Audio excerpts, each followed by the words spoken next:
Today I will talk about developing mRNA for therapy. And like every other, I looked at who else get this award prior to that, and that was like Jennifer Doudna, Svante Pääbo. I met all of these people because I get some other prizes, and it happened that we get together.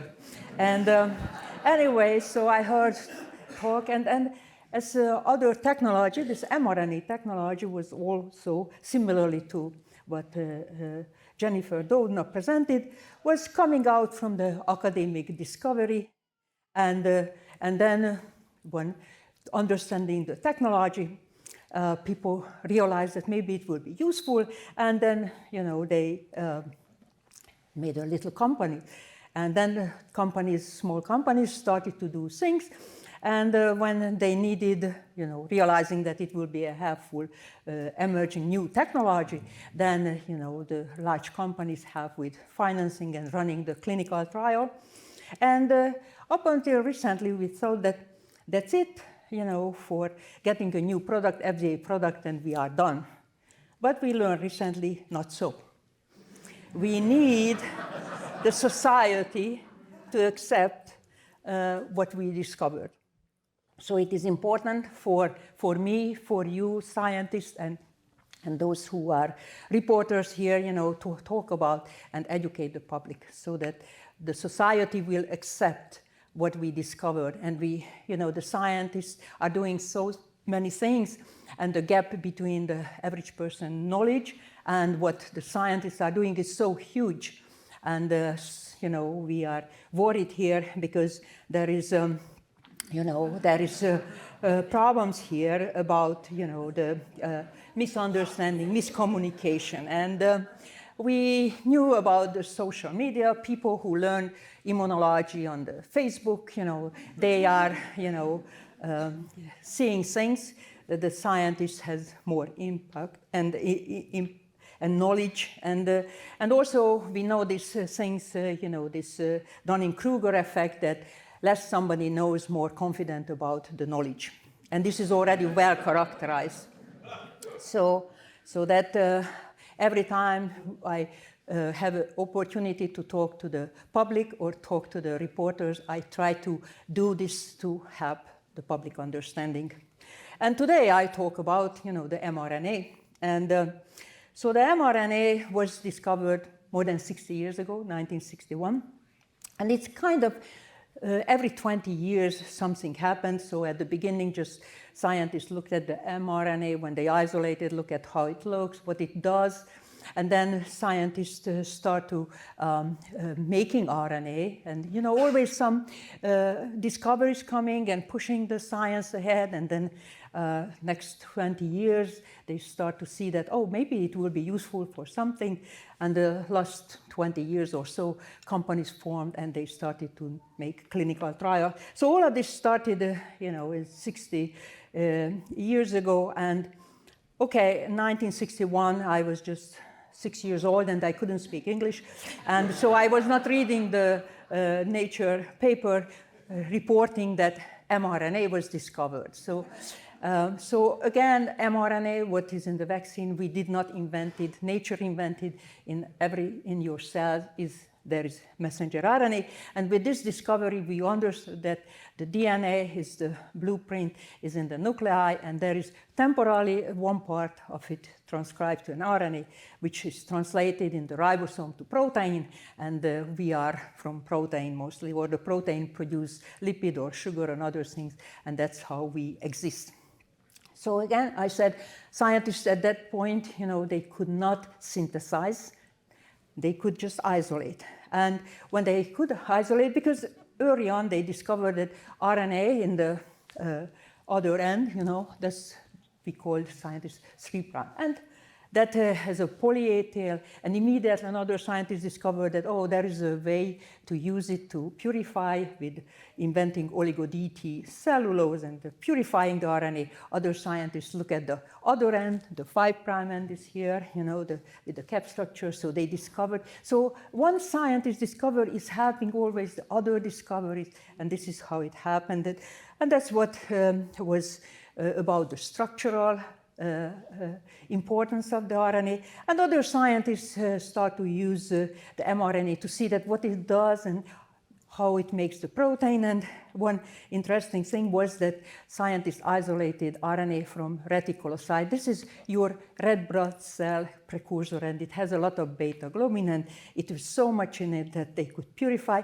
And it happened in 1978 when mRNA was put in the lipid particles, and that was delivered and into a mouse cell, which otherwise wouldn't make beta globin, and they did. So it was already 1978. So those who thought that the vaccine was overnight, you know, a lot of overnight was there from 1978. What happened is that this was put in a liposome, which was invented in 1965. And what happened in Hungary, when I was a student, I joined the lipid lab.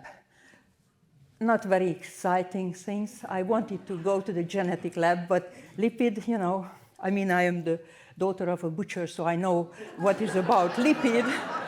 But that was the only opening. And there is two colleagues were interested, you know, to have some phospholipids that they want to make liposome, because they were reading that paper.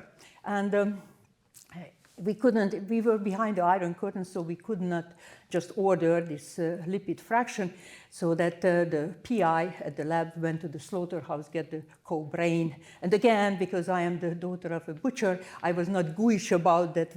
Now we work with the co-brain and isolate those phospholipids, so we can start working 1 week just to get the material, and did this liposome delivery. And what happened is that one day, you know, Jenő Thomas, head of the RNA lab, entered, and he was saying that he has an opening in his lab, so I can do the PhD there. So I was not a visionary to think that, oh, okay, we are using delivery material. Now I am working with RNA. It is just, as Steve Jobs said, you can connect the dots when you are looking back. So I was not a visionary. He had an opening, and I took it, and then we started to make a 2', 5' small RNA molecule. The structure is there, whose chemists can see, and who is not also can see, but would not appreciate the structure.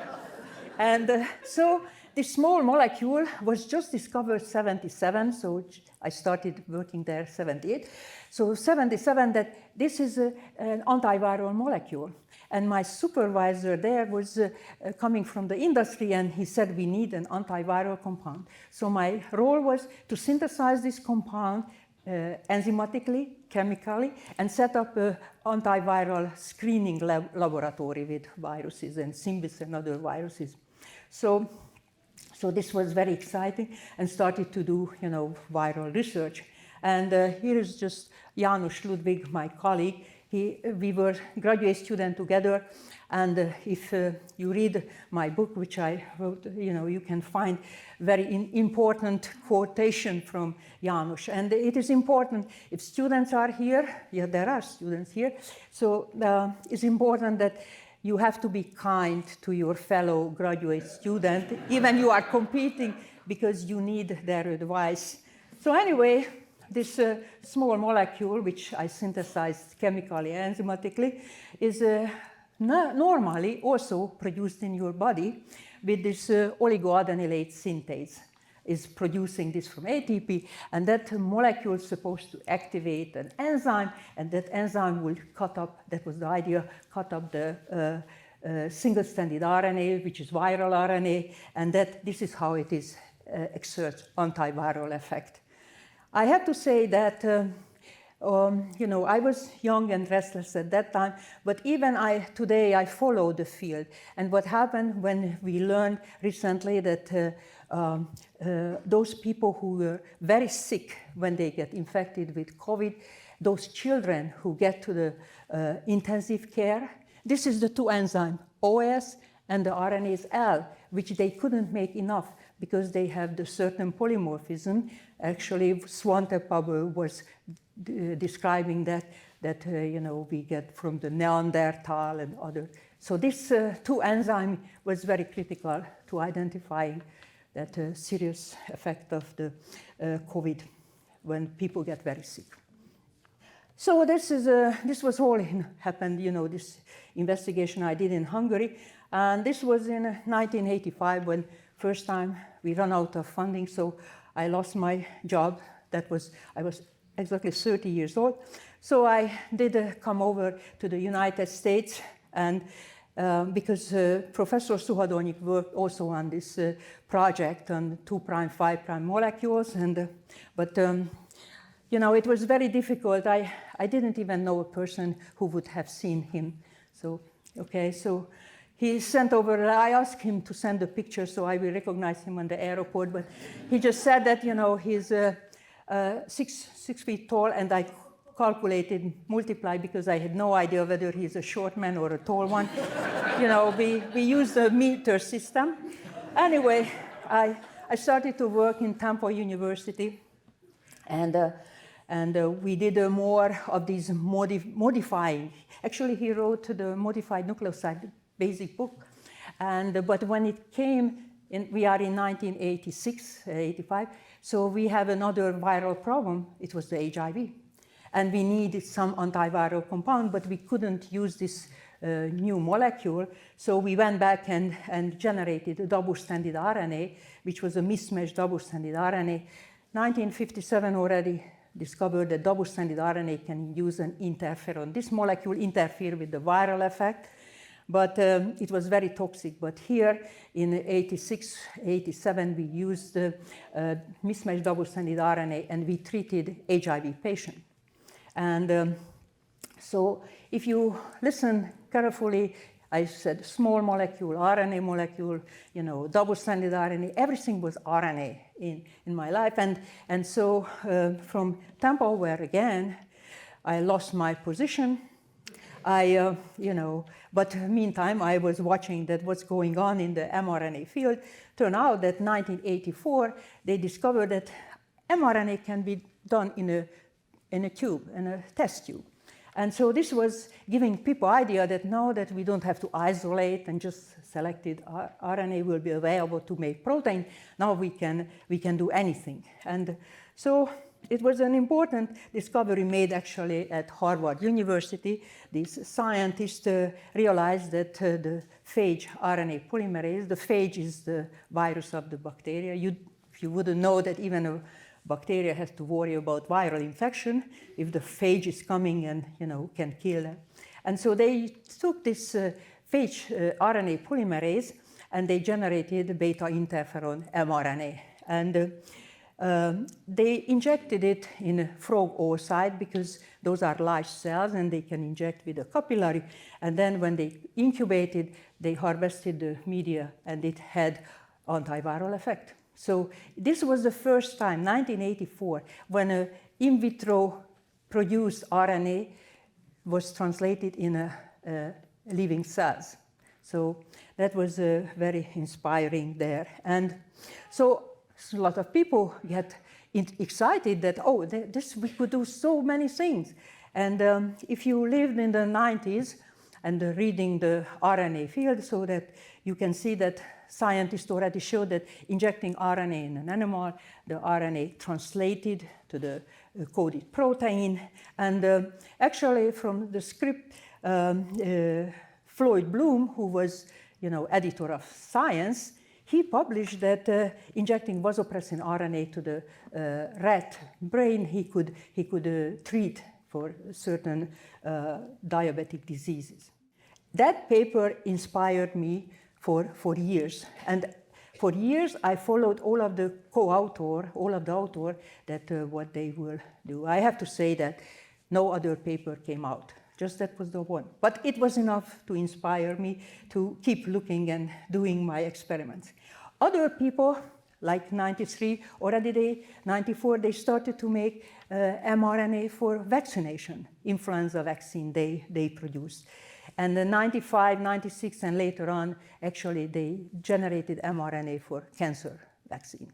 So this all started, and it was in the 90s, we already could see, okay, every year just one paper. In these days, every hour, 10 papers. So it is, those students, is much difficult to follow the literature. But what happened, if you look at there, the scientist was not publishing again, because the protein made from this in vitro produced RNA was, so the protein was very small amount, very short period of time, it was kind of a little bit useless. And I talked to some of those people, and they said that they couldn't get funding. So I was not alone on that one. But anyway, as I mentioned, I lost my position in Tampa, so I ended up in University of Pennsylvania. So that's what you are doing, you know. You try to figure out when you get terminated in your position that focus on what next. Because those are other people's decisions when they say, go away, and then where you go next, it is yours. So that's, I'm saying to those who are here, but I don't have to say that when you are fired, you have to be very happy, but you know, don't cry too much. So I was lucky because Elliot Barnett, and cardiologist, he hired me in 1989 at University of Pennsylvania. Elliot is a cardiologist and happened 8 days younger than me, and I convinced him that we have to do everything what he was interested in, mRNA, and he was interested in urokinase. And urokinase is a molecule that can activate another enzyme, and when somebody has a blood clot like a stroke, another, it can be delivered and then remove the clot, and the patient can go home. And so he was interested, and this urokinase binds to the receptor, and the receptor is shown here. Is you know, many disulfide bridge, glycosylation, GPI anchor. So many different things changed on the protein when it is made, and what we hardly could believe, we just delivered the RNA, and the cell knew all of these things what to do. So it glycosylated, and it was made functional receptor. And I mean, we were very happy, and we knew that it will be useful. This mRNA will be useful, maybe for cell therapy, maybe for bone marrow transplantation. We could deliver some helpful RNA coding for helpful protein. But so what happened? Elliot supported my salary for 7 years. I supposed to, as a faculty position, supposed to already get in 1 year the funding, but not. And Elliot eventually left. And luckily, in his lab, when I was working in Elliot, with Elliot, David Langer was a medical student. And you know, in research, if you have a medical student, they know everything. So I kind of, you know, was a good relation with him. And when he learned that I am without job, he convinced the chairman of neurosurgery. Neurosurgery needs a molecular biologist.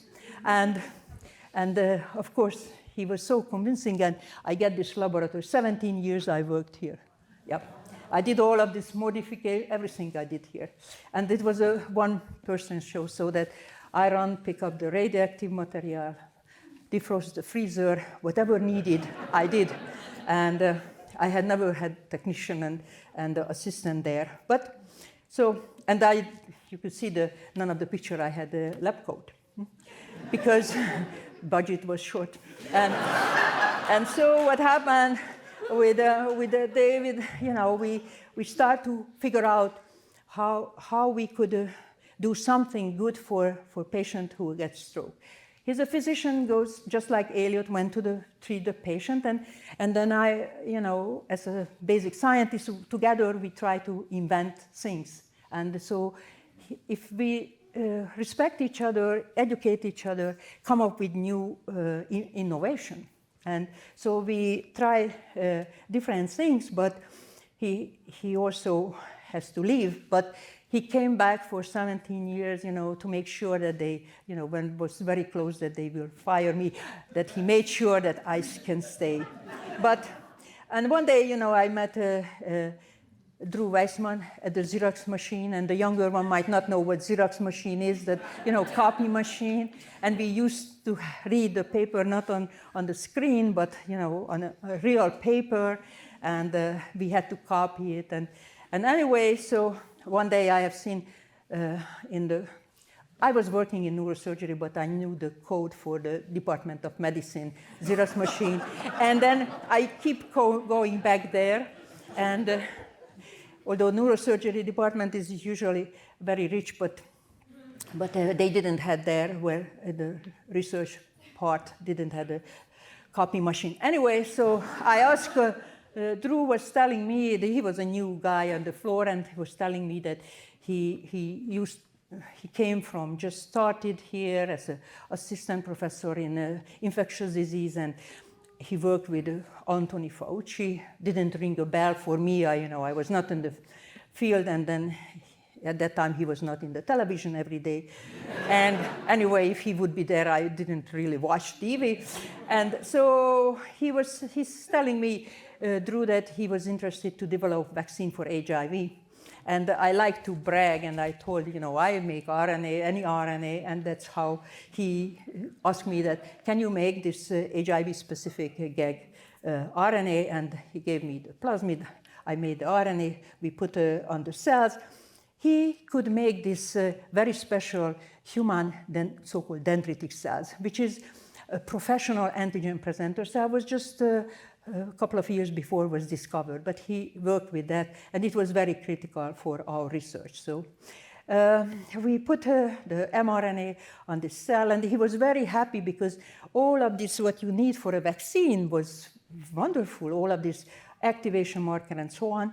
And of course, these cells started to make inflammatory molecule, which I was not happy. I was just ready to develop a mRNA therapy for patient who has stroke, and they already had a lot of inflammation. So I was not happy that inflammatory, and I didn't understand why it would be inflammatory, because we have mRNA in our cells, so and we don't have this inflammation. So we started to think that, what we have to do, maybe isolate RNA from different places, like bacteria and other subcompartment of the mammalian cells, put on these dendritic cells, which is this antigen presenter professional cells, and see that whether it is inflammation is induced.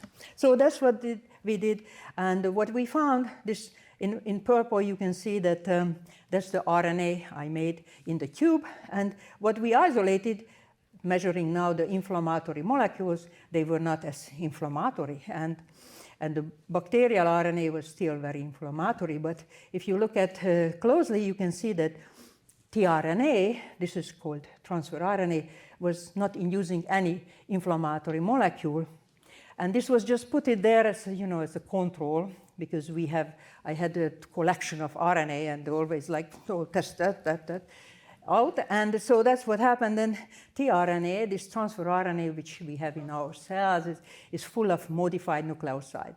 So this gave the idea that, if it is not inflammatory, maybe this modification is important. And we could see the correlation, because those which the most inflammatory was, I had no modification in it, and the least was not inflammatory. So, we concluded that we have to make modified RNA, nucleoside modification that the RNA would have in it. That's easy to say. As scientists, we have to do always something which we never done. And it was already known, more than 100 different modifications in our body on the RNA. And so which one we have to do? And anyway, in our body, there is special enzyme putting these modifications there. And many of them was not even known that which is the enzyme, so I just couldn't call up a company to send me that enzyme, and I can do it. But I could call up a colleague. Tamás Kis, we lived in the same dormitory in Hungary, and we worked in the same place. We were students together. And actually, he discovered and published how 2' methylation pseudouridylation occurring in ribosomal RNA. And again, you have to be nice to those in the same dormitory you live, because one day you need advice. And I called him up and I told him, send those things, I have to modify the RNA, but it needed, and he did not have the in vitro, so I couldn't make it. But okay, but then I have to call up my other colleague who were students together and ask him that, okay, we will do differently. Not that like how nature, that we have the natural RNA and we modify with an enzyme. We will purchase nucleotide, the building block that already modified, and maybe, the enzyme will incorporate. And I didn't even know where to purchase it, so János Ludwig told me, where should I purchase? And he told me that TriLink, San Diego, that's the best place. That's why, that's why my daughter is here also, that who works for this company. But anyway, so we purchased these things, and at least we were lucky because 5 of them incorporated. This modification is present naturally in your RNA. I insisted to this because some unnatural one can cause toxic effect. And luckily, so we could make 5 different nucleoside-modified RNA. We made the dendritic cells, we put on it, and then we found that, some modification still made the RNA inflammatory. We always measure this inflammatory molecule, but here you can see that some of them was not inflammatory. And when we look at closer, we found that when the uridine was modified, then it is not inflammatory.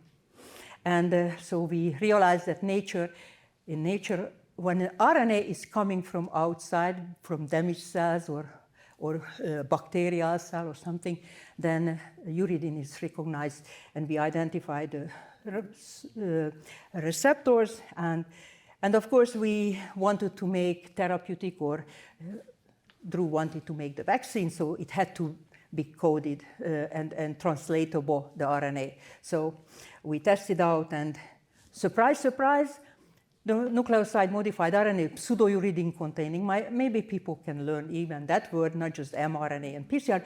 Pseudouridine containing RNA, we get 10 times more protein. And what happened in the United States, usually you file a patent. We established the company RNARX.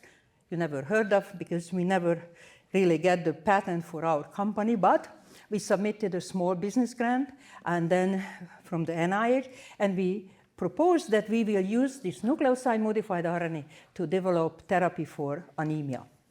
And what we did is that we erythropoietin, those who are following bike race, others, you know that erythropoietin is a hormone which increases the red blood cell. And what happened, we injected to the mice nucleoside-modified pseudouridine-containing RNA, and then even 4 days later, we still could measure in the blood that it was present. And if you just inject the protein, its half-life is 2 hours, so it disappears very quickly. And the translated protein was functional because the animal hematocrit increased, so the animals were very busy in running in the cage because they had a lot of red blood cells. And when weekly we injected, that we could maintain high hematocrit value. And the RNA which we produced, this was not inflammatory. Yes, that was 2012. And 2013, I was terminated in my position. I couldn't get a grant. And again, I decided at age 58, after retiring, that go to Germany. Now that we didn't have this fancy building, we were on the campus, and a handful of people. And Ugur Zain and Özlem Türeci, they established this company, and we wrote about things that we envisioned that what the mRNA will be, because this was an mRNA company. They already had one product is in the clinic as a cancer vaccine. And so we further did optimization of the mRNA and purification and so on. And eventually, now that when we were in 2013, 14, already not just small amount of protein, short period of time, but a lot of protein, extended time. And this was already time for clinical trials. So this is, I'm talking about the last 10, 20 years. And so why this mRNA is so important? to use for therapy. First of all, that if you look at there, more than 100 product is bioproduct, which is, and this is the fastest increasing segment of new biologicals. Those are protein, and they are using for different purposes, antibodies and replacement of different protein missing in the patient head. And the protein is very expensive. It has to be purified, but if you deliver an mRNA, you can make the protein, and it doesn't need purification, so that your body is producing the medicine. And that's why, many, many advantages. And also, not just extracellular, but intracellular protein. Inside the cell, you need a protein, can be produced. So that's why you can see that more and more therapeutic uses is for mRNA. There in BioNTech, because I was always interested in mRNA coding for therapeutic proteins, so one project I participated in generating these antibodies. Bispecific antibodies has one specificity, sees the tumor cells, the other is seeing the immune cells and brings close proximity to kill it and eliminate. And we did this animal studies then, and today is in human trial. Here is the clinical identification. Another project I also participated is, again, not a cancer vaccine. It was the mRNA coded for cytokines. And in animals, we injected a cell surface tumor. This was later used for head and neck cancer. And what happened is that if you inject a tumor and then changing a cold tumor to hot tumor, and the immune cells are rushing there, and then when they circulate, the remotely located metastatic cells, they can eliminate. That's so you educate in the tumor. So this we did all of these studies, and meanwhile, we collaborated with colleagues, and here Norbert Pardy worked in Drew Weissman's lab, Norbert, and they already had figured out, and that point actually, we are 2017, that was the Zika virus was the major problem. So they, with our help and together, we developed a vaccine for Zika. And it was, interestingly, that the dose which was protecting the mice is also protected the monkey. And the monkey is like 4.5 kilo if you haven't seen one. So that those, what we use testing, and the mice is, just a tiny animal. And prior to that, when they tried to use people DNA vaccine, unproportionally, as the body mass increased, they had to be increased. And like human, it was already for DNA, they had to use milligrams. But here it seems that small amount is sufficient and protected the monkeys from when it was challenged with Zika virus.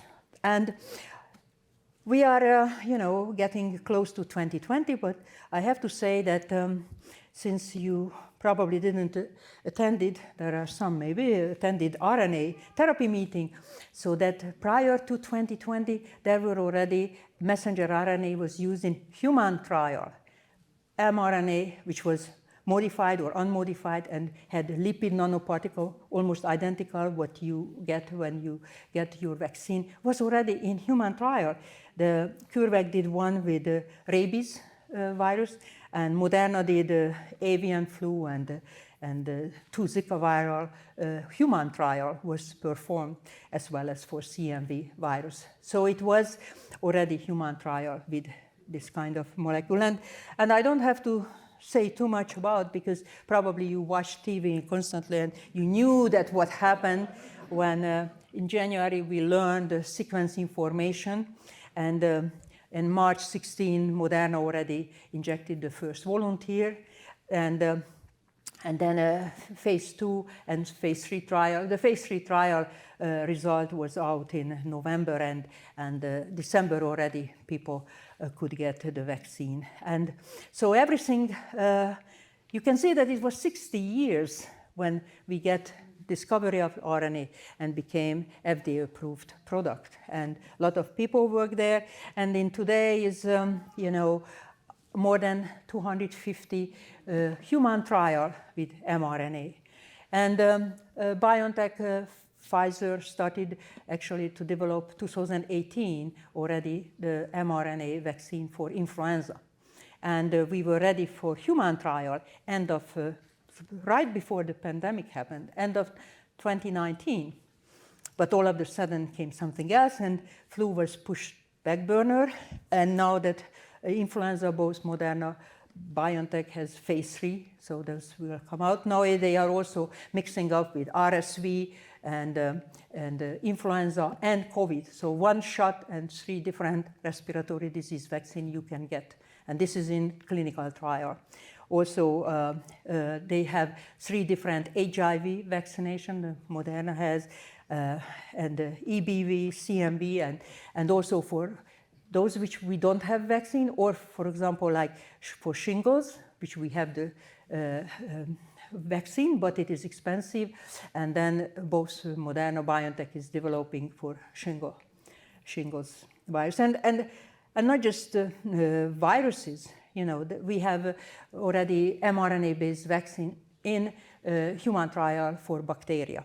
One of them is tuberculosis, and another is Borrelia, which caused Lyme disease. And also for a parasite like malaria. And you can hear more in the news about the cancer vaccines.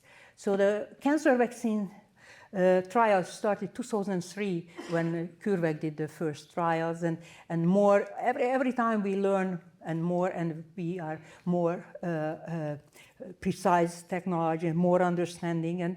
And then what happened is that there are fixed vaccines for cancer, where is certain shared tumor antigens are coded by the mRNA, or there are individualized cancer vaccine, which means both Moderna and BioNTech has that the tumor is taken from the patient, and the mutation which causes amino acid change is identified, and then they making mRNA coding for these epitopes, which is mutated, and that's the patient after the operation would get this vaccination, and they already demonstrated for pancreatic cancer and melanoma that it reduced so that will not return the cancer. So this was already significant study demonstrated that it was helpful. So there is more is coming. Also, you can see that like CAR T cells, some of them is generated with mRNA.